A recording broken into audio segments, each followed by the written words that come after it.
version of what you just said. Okay, here we go. It's podcasting time. All right, disappearing. I forgot to ask how my audio is. Is my audio okay? Quiet on the set, please.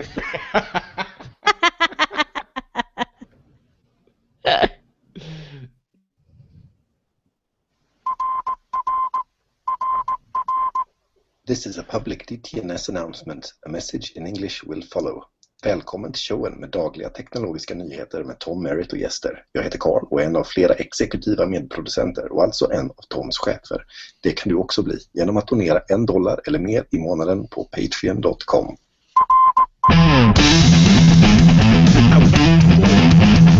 This is the Daily Tech News for Tuesday, April 21st, 2015. I'm Tom Merritt. Joining me today, as he does most Tuesdays, Mr. Patrick Beja, DTNS contributor and independent podcaster. How are you doing, Patrick? I'm doing well. I think I heard I was born ready, a stealth I was born ready as you were starting the opening theme, which made me happy. You just said it. Yeah, but you are born ready, and people can buy the T-shirt at dailytechnewsshow.com. That's true. Also joining us, because I encourage them to do so. Please do. Also joining us to discuss our main topic about Twitter filters, because she's got some really good perspective on it. Jenny Josephson, DTNS producer. Jenny, officially welcoming you at the top of the show is kind of fun. Oh, well, hi. I'll be on Jenny's show, Tell It Anyway, soon. I'll be recording it tonight, and I'm going to tell the story I am most embarrassed about in my life. Oh, I can't wait. So keep an ear out for that. Let's start off with the headlines. The next web notes Adobe launched a major upgrade to Photoshop Lightroom for desktop and mobile platforms with an emphasis on integrated workflow via Creative Cloud. Tons of new features. Bear with me, non-Lightroom fans, but leveraging GPUs for faster reader performance, especially with 4K and 5K displays. Updated HDR merge tool that can get an effect out of just 2 images. New panorama merge. Facial recognition so you can find photos without tags. Improved filter brush with greater precision. The iOS app can now group photos by date, gets an improved crop, and the ability to sign up for a subscription right there in the app. And Android users now have tablet support, DNG RAW file support for Lollipop devices, and access to your micro SD storage, which is pretty handy. You can buy Lightroom for the desktop for $149 or as part of Adobe's Creative Cloud photography plan for $10 a month. Companion apps for iOS and Android are free. And I am not a Lightroom user, so I have nothing to contribute to this headline.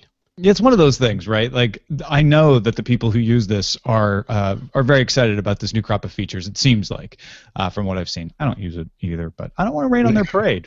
Woo, Lightroom! Yeah, true. Yay! Woohoo! Woohoo! Lightroom.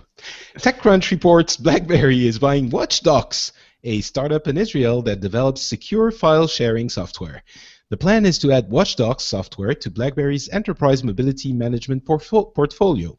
In addition to the software, BlackBerry may use the WatchDocs team to build an R&D operation in Israel. Yeah, and this is just one more good step down the road to BlackBerry becoming an enterprise service company, software company, cloud company, whatever you want to call it. A lot of people are describing WatchDocs as DRM. I think that gives a misimpression. It is DRM software, but it's DRM for your corporate documents, which is not in any way meant to be applied to music files or video files. It's meant to say, like, hey, we have this sensitive spreadsheet that we want to share around internally, but maybe share it externally with a couple of trusted colleagues, and we want to make sure they're the only ones who can see it. So they have some rights management on those files to protect them. Very useful indeed. Do you think BlackBerry is kind of getting out of the consumer market? They keep saying no, that they're not. But I would guess what they're trying to do is make sure that they don't lose what they have left. Kind of keep an eye out to see if there are any opportunities in that market for them to move forward while they build up this other business that I think they really are more confident in, which is why people like you are asking that question, because that does seem to be the way forward, is the enterprise management. So their head is saying no, but their heart might be saying maybe. They have met their Waterloo in consumer devices. Get it? Because they're based in Waterloo. That's where they're from. Hey, Twitter announced new anti-harassment measures on their blog today. Language around threats was widened to include a broader range of threats, including promoting violence against others. Now prohibited by the policy. It wasn't before, if you're wondering about that. Twitter staff may now lock abusive accounts until certain measures are taken by the users, and a filter will be put in place that limits the reach of posts that an algorithm deems may be abusive. And we're going to talk quite a bit more about this, but very interesting in the light of the objections to the direct messaging tweak that they made yesterday, making it so that you can allow anyone to direct message you if you want to. It was very smart of them to announce their new anti-harassment measures the next day. They're approaching all of this very smartly, and I'm looking forward to talking about it more. Yahoo earned 15 cents a share on an adjusted basis, down from 38 cents the year before. Analysts expected 18 cents a share. That was down from 38 cents the year before. And I'm saying it twice so that you are absolutely certain that you heard it right. Revenue was $1.043 billion, missing expectation of 1,055 billion, so just a little bit under. But the good news is that Microsoft can terminate its search deal with Yahoo as early as October 1st. That's good news for Microsoft, I guess. And 1.055 billion, not 1,055 billion, in case my bad, people were wondering. But yeah, not a good earnings report. Doesn't really matter how you spin it. Not a good earnings report for you. It would have been a lot better if it had been 1,000 billion, because that would have been quite spectacular. You were trying to make it better for that. It was worth the effort. Your heart was in the right place. Time now for some news from you. These come from our subreddit, dailytechnewsshow.reddit.com. What? Subreddit? You haven't been there? What's wrong with you? Well, okay. Just go there, dailytechnewsshow.reddit.com, and vote. You don't have to do anything else. Just log in. I know you have a Reddit account. If you don't, well, okay, I understand. That's not for everybody. But if you already have a Reddit account, just start voting. Voting on the stuff you like. Maybe voting down on the stuff you don't want to see us talk about. Star Fury Zeta passed along Sean Hollister's Gizmodo report that it is now possible to download your entire Google search history to your computer. Search history includes subject lines of private emails, street addresses, your personal entertainment tastes, etc. You know what's in there. Google suggests setting up two-factor authentication to protect that downloaded data, by the way. Hollister suggests taking advantage of another feature provided by Google, deleting your search history. All of it. Although that will affect your Google Now, so if you rely on that, you might not want to do it. I don't know. It's certainly interesting that initially when I heard about this, I thought, well, great, that's very useful, I imagine. And then reading the Gizmodo article specifically that cautioned about people potentially hacking your account and getting all of that data in a handy downloaded format, I sort of took a step back and thought maybe it's not as good as I first imagined. But, you know, two-factor authentication at a bare minimum, everyone who's listening to this show should have it. Because if you guys and girls don't have it, then it means that not enough people have it because you know about these issues. So be a good example to your less tech-savvy friends and relatives. First thing I did is I went back and looked at the earliest search that was logged in there. It was from 2005, and it was me doing vanity searches for Buzz Out Loud to see if we got mentioned anywhere. Well, it's probably most people's first searches, so don't feel too bad. I see you blushing. It's a filter. Hermos submitted the story from imore.com that Google is shutting down older YouTube apps. That means YouTube will no longer work on original white box Apple TVs, devices running iOS 6 or older, Google TV versions 1 and 2, and some older TVs and Blu-ray players. I think this is for you, old devices. This sucks if you have a TV, is what I think. Like if you, but then again, how many people who had these early versions of smart TVs really relied upon them for their YouTube viewing? I imagine it's a small amount, but to me, this is the early adopter tax, is that you're going to run into these things being discontinued eventually whenever you do that. I imagine that the current platforms being put out with WebOS and Roku are going to be a little more sensitive to discontinuing apps like this later on. But it's another reason why I'm all for the sticks, the Roku stick, Fire TV stick, Chromecast, etc., versus relying on something built into your television. Well, I have to say that having YouTube on my TV directly can be handy, but even my TV, which is not that old, is not handling it superbly. It's the latest version of the app, so it's a little bit jittery. But yeah, it's the kind of thing that you have to be okay with letting go. It might be a little bit inconvenient for a few people, but even those that have, really the problem will be for TVs. And even the people who have those types of machines are probably going to have another device that is connected to it that can run the app better than that one. So not a huge. If you know someone who doesn't, buy them a Chromecast, for goodness sake. SP Sheridan want us to notice the Wired article about John Deere. If you don't know, that's a tractor maker, among other things, here in the United States. John Deere is asserting that farmers don't have the right to fix their own tractors.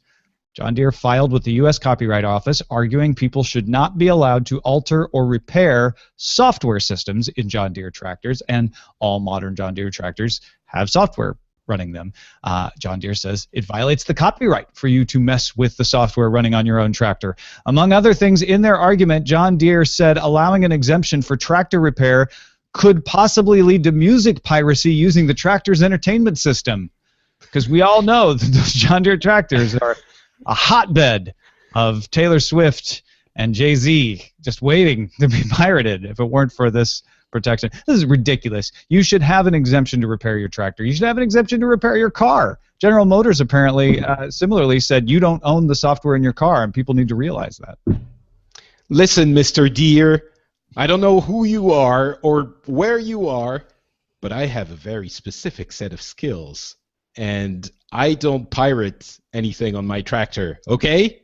I was trying to do a, Taken impression, but way through it. Yeah, no, it's good. Yeah, it's enough to make you an International Harvester fan. That's all I gotta say. Star Fury Zeta passed along some very important news from Engadget. Remember BB-8, the new circular rolling droid in the upcoming Star Wars The Force Awakens movie? Remember how J.J. Abrams shocked the world last week when he revealed that BB-8 was a practical effect? Well, robotics company Sphero has confirmed that its technology is behind the droid ball, and that there will be a consumer version coming in the future. It's in the works. No word on whether it will be out in time for the holiday season, or whether it will be Sphero-sized, meaning tiny, or full droid-sized, meaning real life. We have a Sphero, and it scares the crap out of Sawyer, our dog. It's, there is something about that droid. There have been many different droids in the prequel movies, and none of them really did seem like it had any heart. And that BB-8 is, I think it's because, well, first of all, it rolls, and its head sort of bumps around when it's rolling. It's so cute, and it feels immediately the way you feel about R2-D2 after movies and movies. I was going to say, did you just say there was a Star Wars universe in which there was no droids with heart? I almost had a heart attack. No, I meant the new droids we saw in the prequels didn't really do anything for us. Did right? I think I buy your point. Okay, thank you. I saw you, Jenny. I know particularly you were excited about this. You have anything else to add? I am super excited about this. This droid is a literal, straight out of the mind of J.J. Abrams, which is, I want to show you that everything is the way it should be in terms of things look old, things don't look like new and prequel shiny, but at the same time, I want to dazzle you, and I want you to feel something in these movies. And that droid is a little rolling ball example of all of that, and parents had literally better start lifting weights to get ready if this thing is coming out at Christmas. Well, that's why I wonder what the size is, because the Sphero itself is the size of two fists, essentially. It's not very big. So is it going to be like that? Because I had an R2-D2 remote control when I was a kid that was about that size except twice as tall. Right. So if it's like that, remember, rich people had R2D2s. BB-8 that's like, right. Rich people had R2D2s that would serve you drinks, right? So there'll be the Apple Sport. There'll be the Apple Watch Sport edition of Sphero, and then it'll go all the way up to the Watch Edition version that literally is big and rolls around your giant glass-windowed house. Yeah. So there's going to be a golden edition Sphero and a poor people's sports Sphero. Yeah.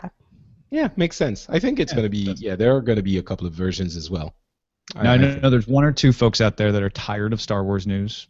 I think this is a valid technology story because it's about Sphero. We've covered Sphero before. But just in case, here's a Linux chaser. Audio Illusion shared this TechCrunch story that Ubuntu 15.04 Vivid Vervet will be available for download Thursday. It comes with support for OpenStack Kilo, the free open source cloud computing platform, a new LXS hypervisor virtualization tool for container deployments, and a new stable version of Canonical's Snappy Ubuntu Core, which is a stripped-down version of its iOS for container hosts and small connected devices.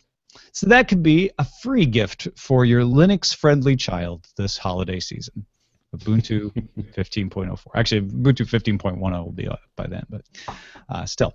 Good stuff. I'm always excited about it. This'll make me pull out my Linux laptop and start banging on it again. Try out Vivid Rivet. And that is a look at the headlines. Okay, so to catch you up, if you missed yesterday's show, yesterday Twitter started to allow users to choose if they wanted to receive DMs from anyone. It is opt-in. So you have to go into your settings and say, yes, I would like to receive DMs from anyone, whether they follow me or not. Now, a lot of people were objecting to this. In fact, Annalee Newitz wrote an article for Gizmodo. She's the editor-in-chief of Gizmodo. Essentially, her argument runs that if you are someone who has experience of being harassed by many people, which is a lot of people on Twitter, then the concern becomes that it becomes standard to receive direct messages from everyone. The all-or-nothing nature of it means it's an unbalanced feature. If you're the kind of person who deals with this kind of harassment, you can't use a feature that other people can. And so you can't participate on the same playing field. Only those who are not subject to harassment can enable the feature and gain its benefits. That's the argument against it. Today, Twitter came out with a harassment policy change. Among the changes are the previous language said direct specific threats of violence against others were not allowed. The new language says threats of violence against others, so it doesn't have to be specific or direct, or promoting violence against others, meaning like you don't have to be the one threatening. You could say, hey, go do violence to that person, and you would be violating the policy now. In addition to previous remedies where they could require a user to delete reported content or verify a phone number on an account to kind of provide some accountability, Twitter admins now have the ability to lock abusive accounts over a period of time, and they are testing a feature that is built on a feature that verified users have called a tailored view. This feature will detect abusive posts and limit their reach. Now, they said if you are requesting a post, you'll still be able to see it, so I don't know if that just means if you link directly into the person's profile or if you follow them, but essentially abusive posts will just be locked down and won't show up as widely. The abusive post algorithm is based on things like the age of account, because young accounts are often started by abusers, so they're not very old. Similarity so dummy accounts. Yeah, dummy accounts. Whether the post is similar to other content that had previously been deemed abusive. And at the same time, they wrote, this feature does not take into account whether the content was controversial or unpopular. They're just looking particularly for abuse. Now, earlier this weekend, Vijay Gade, the general counsel for Twitter, wrote an article kind of explaining the balance. They want to be committed to freedom of expression, but they want people to feel free to express their opinions without fear. And so they are trying their best to roll out these kinds of anti-harassment measures. Patrick, what do you think of this 1-2 punch and how effective it could be? So first of all, I really disagree with the idea that allowing the opt-in of receiving DMs from anyone would have a negative effect on anyone on Twitter. I don't think that complaint is valid. However, I heard your snickering, Jenny. I think she disagrees. However, I think the issues of abuse on Twitter are not new, and they are incredibly important. This, I think, came to everyone's, or to most people's attention, and it certainly prompted Twitter to think that they should be doing something about this during the Gamergate scandal or controversy of last summer, which was very important. There were other instances like celebrities that were honestly harassed and Robin decided. Williams' daughter, for instance. Right. Zelda Williams was one example, and they decided to quit Twitter. So it's kind of a difficult situation for Twitter to handle because they have been very vocal about the importance of freedom of speech, and it's sort of difficult to balance that with basically suppressing speech, which should be suppressed for all of those reasons. And I think the way they're approaching it, first of all, they were not handling it well before. I think everyone agrees it was very poorly handled. It was very difficult to report abusing accounts, and they would get banned and just recreate other accounts immediately. Here, they're rolling out tech that seems to not only detect these types of comments automatically, but also handle them in a very clever way, meaning that the person that is targeted is not going to be reached, but the speech is not really suppressed, as it doesn't disappear. It's still there on the account that is doing those, that is saying those things on Twitter. So it's kind of, I don't know how well it's going to work, but it seems like it could satisfy, not completely, but to an extent, satisfy both needs. And of course, the temporary ban could also, between the temporary ban and the automation of not reaching your target, it might actually deter people from doing this because, of course, if you're trying to harass someone, the goal is that they're going to read your horrible post. And if it doesn't reach them, there kind of isn't any point. So I think overall we're going to have to wait and see how it goes, but I think it's going in the right direction. Now, the only thing I would add to that is, while Gamergate is definitely one example of a situation that Twitter has been paying attention to. In fact, we've been working with universities about how to identify which posts are actually critical and free speech and which posts might be misogynistic and harassing. There's also political side of this, which is how to tell when someone is faithfully criticizing their government, and when they are operating on behalf of an organization like Daesh, sometimes called Islamic State. So those are kind of the two biggest arenas that Twitter has identified when they've talked about this.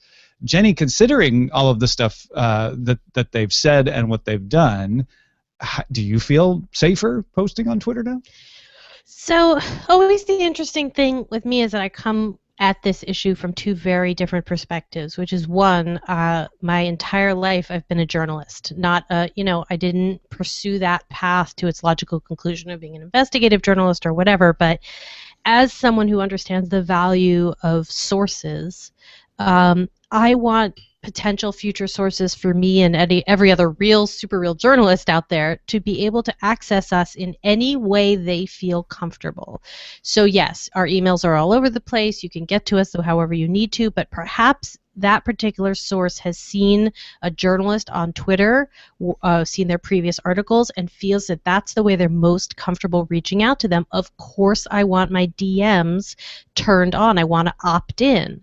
If I happen to be a journalist covering a controversial story, for example, Gamergate, that's not going to be the only thing coming into my DMs. And so as a target of that group, if a journalist is reporting on that story, and if they get targeted by that group, it's going to be a lot harder to receive those DMs. They may have to opt out of receiving them, and then they may lose access to a valuable source of information. So that's one thing. But the overall, I do think that this is a very good thing, because the way that Twitter has been approaching this issue is very good from a free speech perspective. They are starting in exactly the right place and trying to make the minimal amount of tweaks to protect their users, but while not at all infringing on free speech. And I think that's the right place to start, and then test and experiment and see how you can do it without getting in the way, or without making a morality play, or in the example of, say, Facebook and Instagram, without allowing one user to flag content and have it be blocked. I think that exact thing is a very novel approach to managing the content on your service. The idea that you can flag content or somehow have the blocking be directed or be selective is a very interesting idea. Because until now it was all or nothing. We would either have the content blocked for everyone, or it would thrive and everyone could see it. Here, the selective thing is key to the way they're approaching it, and it's very different. That's the key, I think, the key novelty and interesting aspect of their approach. Yeah, and I think, I'd rather take my lumps out there in the free speech-averse and have that open to me than having what I put out there dictated by some algorithm or a brogorithm or whatever it is that has decided that some poor lady's stretch marks on Instagram are obscene. Like, I think I'd rather, side of it, right? Yeah. Yeah. I'd rather hang in that verse, and I may change my mind someday, and that will be unfortunate. But I think I'd really rather stick with the free speech crowd. And Hellhound in the chat room brings up a good question I think a lot of people would have on their minds. He's like, so this is about people calling you a name on the internet? No, it's not. And I think it's one of the things that gets lost here. And I am guilty of this myself. Having been on the internet for a long time, I think of the internet as this place where there isn't one thing that everybody uses. We all just jump from one thing to the other. And if one starts to get polluted, if that message board at Roger Ebert's site starts to get overtaken by trolls, I just move on to another site, right? It's 1996. There's all kinds of things on the internet. That's not the way the internet is anymore. There are things so big like Twitter that for certain people, you have to use them. And so it becomes a question of, is it okay for me to accept direct messages when I know I'm going to get threats to murder me, to murder my family, pictures of me being, raped, imaginary pictures, obviously, but disturbing images being sent to me? These are the kinds of things that people are getting on Twitter. And I guess what we were hearing from Annalie Newitz at Gizmodo is, should I have to wade through that kind of disturbing material in order to be able to receive direct messages from people, or should I turn it off? Because that's the option. It's like, well, then just don't accept direct messages from people you don't follow, and be at a disadvantage to other people who are journalists who are able to receive these kinds of direct messages.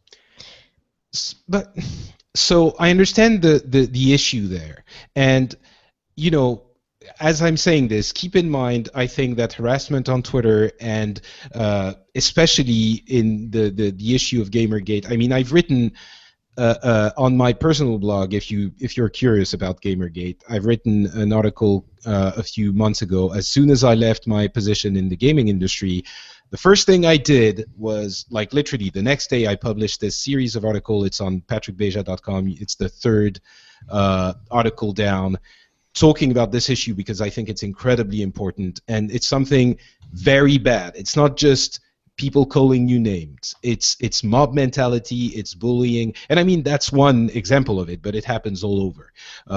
Mob mentality, bullying to the power of the internet, it's really bad. However, that direct messaging issue, I understand the objections, but I really don't think there is. Maybe you could filter some of the direct messages in the same way that you filter the other content of Twitter on Twitter.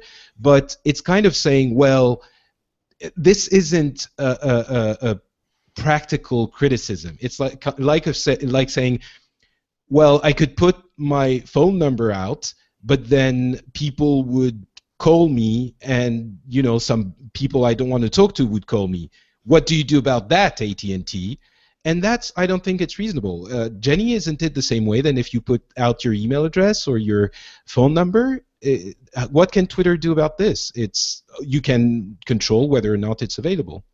Yeah, I think if you look at Twitter as essentially a piece of software that acts as a medium, and that's what their argument has been for many years, is they don't want to make determinations about content because they are essentially a telephone line. And I've for many years respected that policy, but I do think that there has got to be a way to stand up as Zoe Quinn or as Brianna Wu and say, hey, this is beyond the normal debate or anger or whatever that you expect when you put an idea out in the world and get ideas back. And imagine the difference. Like, look, so Gamergate's whole situation, one option is that they're trying to intimidate, right? They're trying to silence people who speak on Twitter about the hold on. People have, for sure. Wait, yeah. I agree with this. We're talking about the DM issue. Wait. I know. I'm getting to it. So Here's the thing. If your public pronouncements are being blocked, what's the best way to get to someone to really intimidate them? Write them privately and specifically say what you're going to do. And yes, I do believe that Twitter has a way to block those DMs. Like I think, Tom, that they said that if you just click delete on someone you don't follow, then that is gone and they don't get to DM you again. So I think that may be built in, but it's going to take a while to see this all shake out. And I'm curious if the filter applies to that as well, because that would make absolutely. a difference. But I do really think that that's a very personal way, and also it's personal so that the person who's receiving it has to reach out and repeatedly do this over and over again, and that is like a wave of negativity that could be coming your way. I agree that I think that I think that in the end it's going to take a little while to watch all this stuff shake out, but I do think that there is a possibility that it is opening up a new channel for good as well as for bad. And I agree with you, Jenny, that it is Twitter taking a very careful step, saying, let's try this. We're going to admit we've been very bad at this for a long time. Let's take these steps, see how effective they are, and tweak, because we want to make sure that what we're doing is preventing the most egregious behavior out there without stepping on controversial subjects. Right. We don't care if it's, they said, we don't care if it's controversial or unpopular. That's not what we're trying to shut down. What we're trying to shut down are things that make it impossible for the recipient to feel safe expressing themselves. And I think that's reasonable. And I think that, again, I'd much rather be in that world where we're starting from zero restriction than in the world that I've been experiencing on Facebook where posts just are blocked, or Instagram where somebody's elbow is twisted the wrong way and it looks like a butt and it's blocked. I think I'd rather start on the other side of the spectrum and deal with it over there. And Twitter has been very, very active in that field. They have been the company, the social network, that has been the most adamant about the free speech issues. And they have, to my knowledge, they are the ones that have refused to deliver information about their users when prompted to do so by governments. They have been fighting issues that would, laws and not laws, but judgments that would limit free speech in a way that other social networks have not. So, or not as much. So that step that they're taking is very significant. And you're right, Jenny, they're taking it from the other end of the spectrum, trying to limit as little as possible. And ultimately, I don't think everyone's going to meet in the middle. There's going to be a spectrum of solutions, and hopefully Twitter manages to get the best compromise with the most free speech with as much culling as possible of the abusive speech. And I know there's a lot of people out there who are thinking, well, just ignore it, right? I mean, come on, just if it's not a real threat, just let it pass. And I have to say that not everyone is like you. Not everyone is going to be able to feel safe just dismissing it. And you may feel superior to them, and maybe you're right, maybe you're not. But there is a large number of people who aren't going to feel comfortable in that situation. And do you want them to not speak? And do you want them to not use this very massive channel? And my answer is no. Even if I'm comfortable weathering criticism, I don't feel like everyone should have to be comfortable weathering consistent threats against their life, descriptions of them that tear down their personality and make them feel bad just in order to participate. It's not worth it. So I think this is the right problem to try to solve. It's definitely important for people to understand what this kind of abuse is. It's not as I'm sorry, I don't remember your name in the chat room. I apologize. It's not just people calling you names. It's bullying and harassment, and that's really very different. Imagine, I'm trying to find an image that would work for our tech-savvy audience. Imagine if Anonymous had decided that they wanted to ruin your life. Specifically you. They figure, you are someone that we don't like and we're going to ruin your life. And there are people who are very tech savvy in those groups and who are going to figure out a lot of things about you, possibly your address, your family's identity, your family's addresses, your life situation, and they're going to use all of their knowledge and tech savviness to harass and bully you into nothingness. We've heard a lot about things like swatting, which is the practice of sending. It happens to Twitch streamers specifically. It's the action of calling the police and saying that there is a hostage situation, for example, at a specific address, just for the fun of having the SWAT teams go and raid that address, which is the address of this Twitch streamer, and seeing it happen live. This is just one example of things that could happen in that universe. So it's definitely not just people calling you names. It's not that simple. All right, well, let's lighten the mood a little bit and talk about high-quality music in our pick of the day. Burhan writes, or Burhan, excuse me. He even wrote it Burhan and then parentheses solo, so I would get it right. Thank you, Burhan. HD Tracks pick. After listening to Date Langston's discussion about audio quality last week, he said, I thought I'd pass along a pick for him and anyone else who's into high-fidelity listening. I, too, prefer lossless audio formats, but like you mentioned yesterday when we talked about it last week, who wants to bother with the CD drive? I was turned on to hdtracks.com via an Audiogon newsletter about a sampler album they put together. Audiogon's a marketplace for dealers and industry techs and consumers to buy and sell used and often high-end audio equipment. hdtracks.com offers DRM-free WAV, ALAC, AIF, and FLAC formats for downloads with a majority of albums at sample rates of 96 kilohertz, 24 bits, and up. It's definitely not the best place to go if you're looking for a single song, but if anyone was going to purchase the album to rip, this would save a step. For anyone not sure of why high-fidelity music is a big deal, HD Tracks has an album sampler to download for the low cost of your email address, so you can try it out for yourself.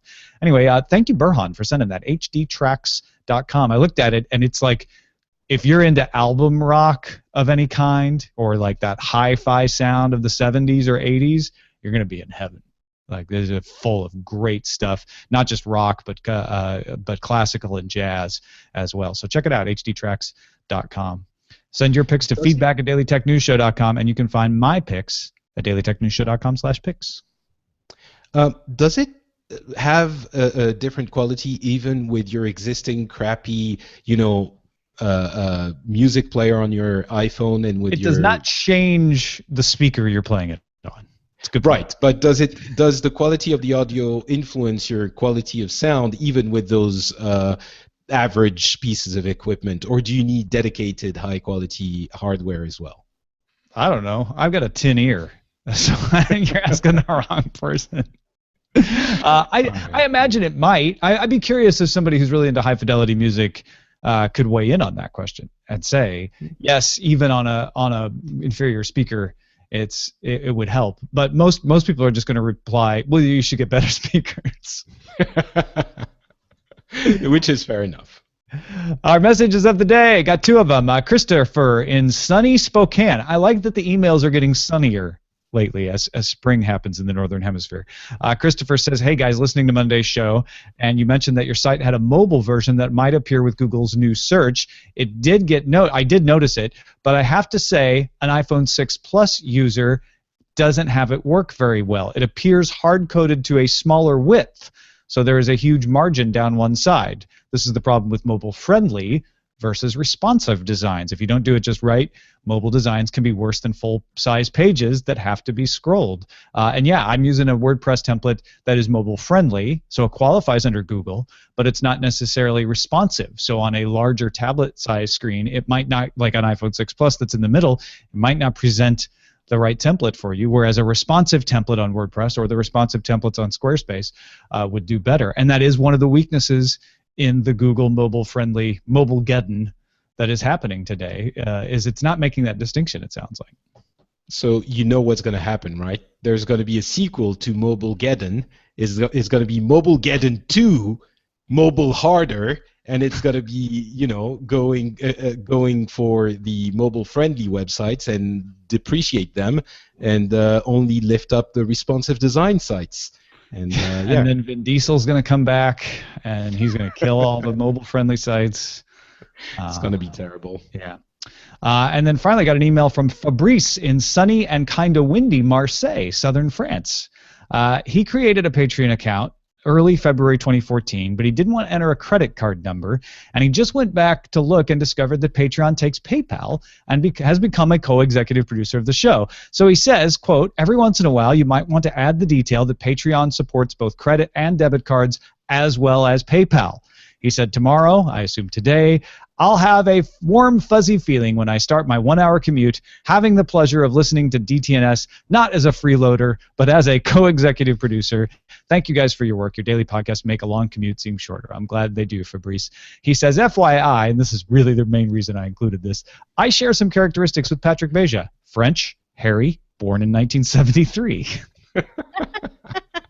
Which means he is obviously a very distinguished person. And, absolutely. I appreciate the comparison.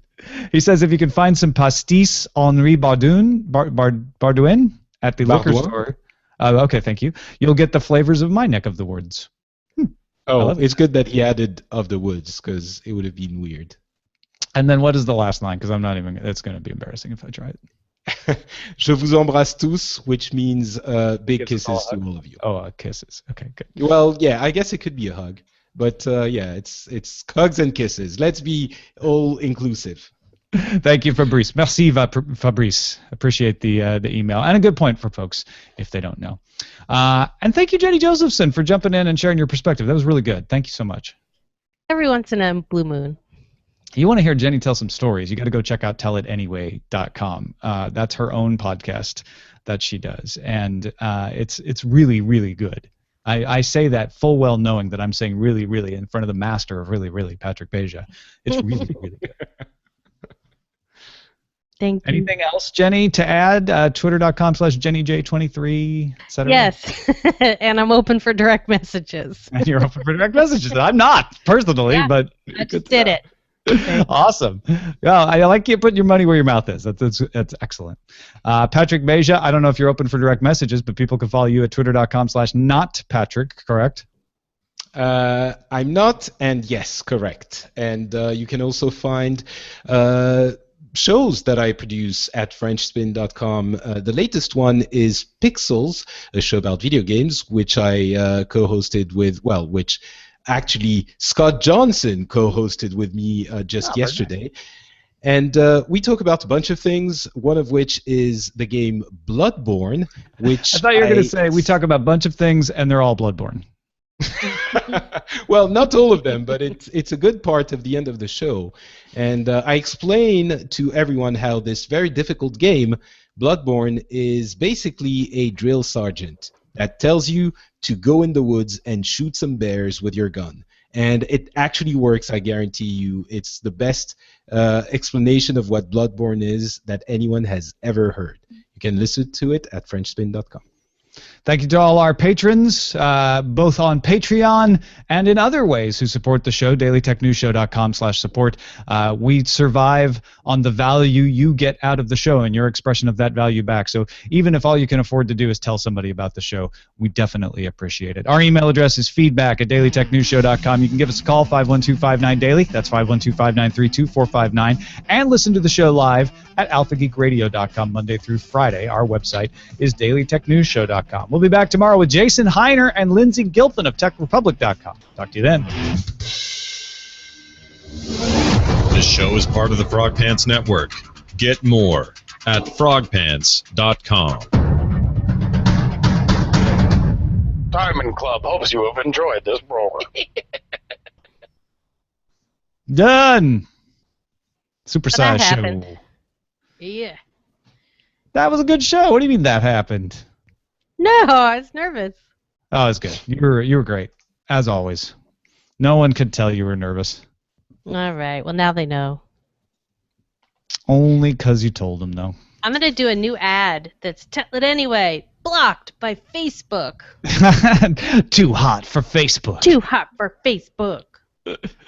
Yeah, I wasn't sure if you really wanted to get into that, but it didn't come up naturally, so I didn't go there. It was the Instagram stretch mark example was by far enough to make the point without getting into a whole uncomplicated tirade about how blah blah blah. Well, thank you, Hellhound. You said great show, everybody. Thanks. Thanks for your contributions. What are we going to call this show? Oh, we have some great titles. We've got the top vote getter is too long. Yo, dog, I heard you like searching, so now you can download your searches and search through your searches. It's really good, though. I know. These are the droids you're looking for. Sure. Brogarithm. Twitter touts torment termination. And my personal favorite, I know, BB-8 is the droid we're looking for. I like that one my too. Second favorite, does this tractor come with Napster? Because that's the attitude. That's the era that John Deere's attitude is from. Thank you very much. Yeah. Well done. Yeah, there were a lot of really good ones. John DeeRM. Nice.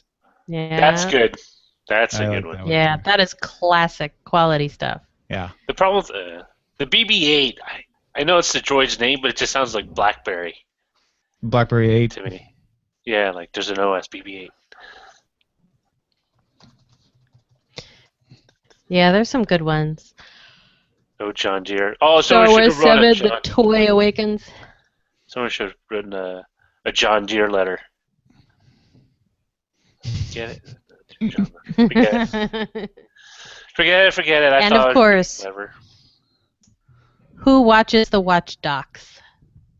Nice. In our daily quest to have Always a have to have Watchman a who title watches every something. day. Yeah.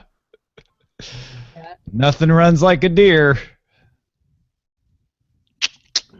Unless it's not being run by Deere. We had a John Deere riding mower when I was growing up. You know, I've always Hawkwood's those people. John DeeRM is really clever. Yeah, that might be Yeah. it. It is really clever. Mm-hmm. Yep, I like it. Producer approved. That's the winner. There's no winner. I don't like encouraging that. Everyone's They're a winner. You're all soccer trophy winners. Everyone wins. You're all special snowflakes. Exactly. I hate doing it as a winner thing for the title because that actually discourages creativity in this particular instance. There's no objective winner. It just depends on our mood. Yeah, there's so many factors. And tractors. And factors of tractors. Veronica Belmont. Veronica Belmont. I only say that because I just received an email from Veronica Belmont. Does Veronica have her own jingle? Yeah. Huh. Yeah. That's kind of cool. What would your jingle be like, Jenny? I was going to say, what would your jingle be like? And I think it would be like, I really, really, really, really, really like Patrick Beja. That would be it. It would be a little long. You could only play it once, but that would be the one for Patrick. I was born ready. Or yeah. that. Mine would be, I don't know. I don't think it's something you can say about yourself. I think it has to come from either the Gregory brothers or the internet.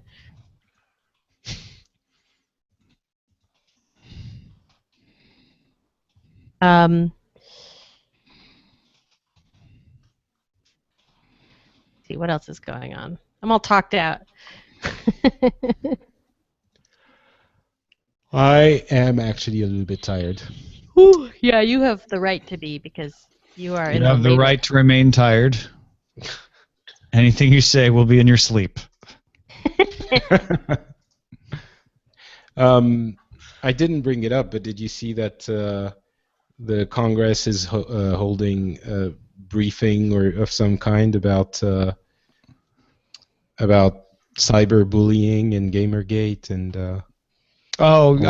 Yeah, I have seen that. You're right. Yeah, that's right. Because didn't they get Zoe Quinn to testify? Mm-hmm. Yeah, exactly. One of the things that I was going to bring up and then I forgot to bring up was I think a really interesting thing would be an industry-wide harassment seminar because I think Twitter has things of value to share, but Instagram obviously has very successful filters, right? I mean, they do a really overly good job filtering stuff sometimes, but if you tweak that back a little bit, it'd be a really powerful tool for Twitter so that I don't have to see a big hairy man genitalia hanging out in my tweet deck for 4 days. Well, there are conferences about Which exactly that kind of stuff. Yeah, I was trying to find them and I couldn't figure out what they were. For community management.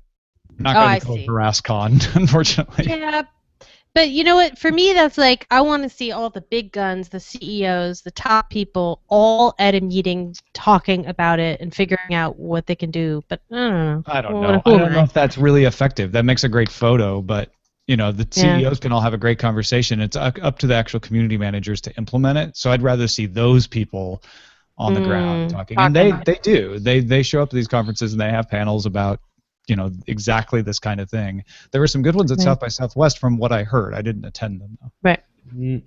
I think there is value to having the top people saying this is a priority for us now and we have to worry There's about certainly it. something to a symbolic gesture, I suppose. It's more than symbolic. But it doesn't really get anything. Commander-in-Chief telling, the troops, now this is something we have to worry about. And the troops going, yeah, I've been emailing you for years about this, and now you get up in front of the press and talk about it. Thanks a lot. Mm-hmm. Tom just silent F-bombed the internet. Double silent. I mean, I've known a few community managers, and they get so frustrated with this kind of stuff because they're like, only if no one respects what they say about it. It's kind of like a model for the problem, actually, right inside itself. It's a lagging indicator in a way. No? I don't know. I think it's a stronger signal than this. And yes, the people who have been worrying about it for months and years might be a little bit frustrated, but those who didn't realize it was an issue do pay more attention when they hear, Super Boss Man saying, actually, this is important, when they might have dismissed it in the past. Maybe that helps them finally get heard, I guess. Yeah. I think, what I think would be good? How about this? A conversation between a CEO and 5 of their randomly selected best community managers. Now, there's a conversation I'd like to see. Because you're right. You know what the worst job in the world is being like a Yahoo Comments community manager. Seriously, yeah. And those people work hard because I know I'm thinking of Carolyn at Tech TV and Lee at CNET, particularly, just like throughout this entire thing. And that is a hard job, and it's a worthy job. And yeah, it should be more visible. Oh, Lisa Glassberg says my jingle would be Jenny, Jenny, who can I turn to? Nice. Which we might have a hard time getting the rights to, but I'll take it. We could, just change it by a minor third or something. Yeah, Is that it? that's true. Look at me, what a producer. My mind goes to the rights immediately. No, couldn't use it. Don't have the rights. That's actually the problem. That's the problem with copyright law, is that the entire system has trained you to say no, and it actually suppresses creativity. That's been my argument about copyright law forever. Because you're not wrong. That's actually the way you have to survive. Better safe than wrong. Yeah. All right, I'm gonna go. All right. Good night, Patrick. You lovely people have an amazing day. You too. Have an amazing sleep. I'm sending lots of hugs and kisses to everyone, including the chat room. Awesome. Bye. Bye. And I am leaving the post. So long, post. All right. Take that, post. Since you're out of it, I will go into it. I am leaving it now. Veronica Belmont. Now that's stuck in my head. Yeah. I need to put you down, right? You're in today's show, Jenny. Mm-hmm. Yummy. This is right. Sure.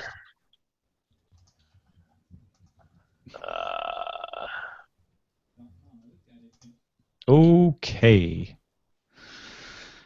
Está todo. So, Jenny, am I putting down your Twitter for your name? Yeah, Jenny J23. JENNIEJ 23. Cool. We will see you tomorrow. So long.